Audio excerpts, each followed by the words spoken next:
How to make black coffee. Purchase freshly roasted, whole bean coffee. If you can't purchase it directly from the roaster within a week or so of it being roasted, opt for a vacuum-sealed bag from a reputable national coffee bean roaster.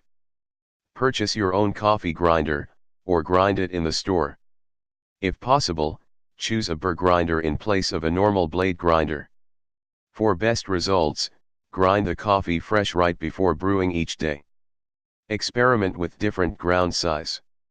Although finer grounds are generally preferred, they can result in a bitterer brew than coarse grounds. Many people recommend that you aim for grounds the size of coarse sugar. Use good water. If you like the water taste of the water that comes out of your tap, it's likely to make good coffee.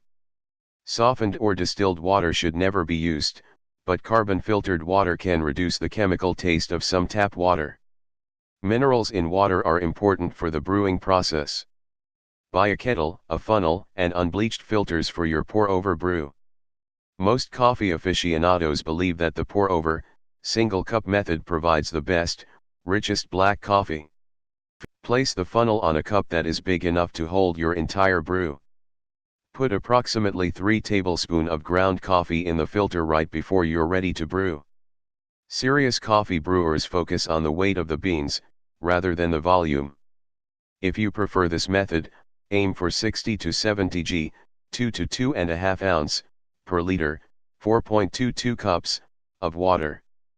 Adjust based on the size of your coffee cup. Boil your kettle. Wait for it to cool down for 30 seconds to 1 minute or stop it just before it reaches a boil. The ideal temperature for brewing coffee is 200 degrees Fahrenheit, 93 degrees Celsius.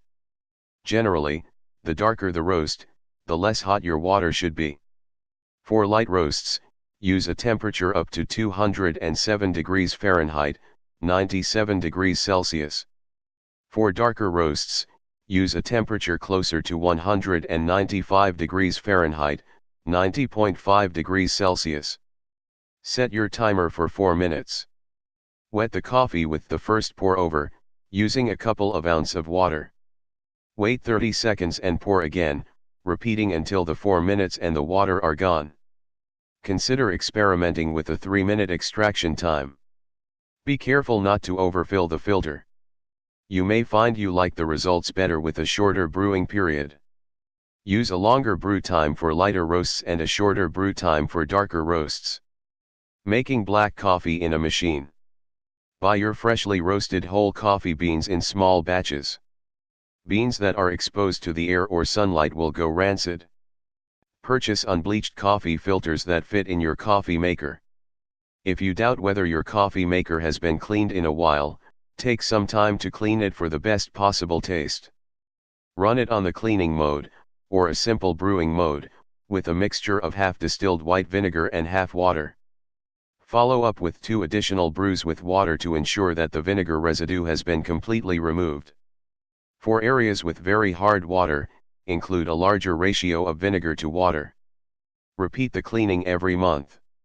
Grind your beans daily in a burr or blade grinder right before brewing. Burr mills provide the most even grinding, however, they are much more expensive than small blade grinders.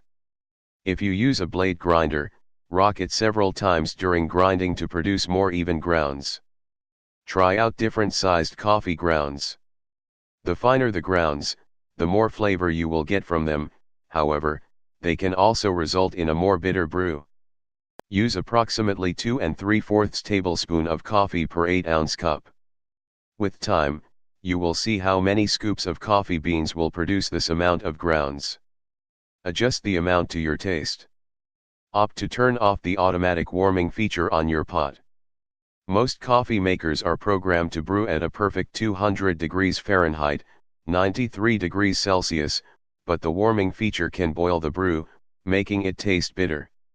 For best results, drink the freshly brewed black coffee right away. Finished.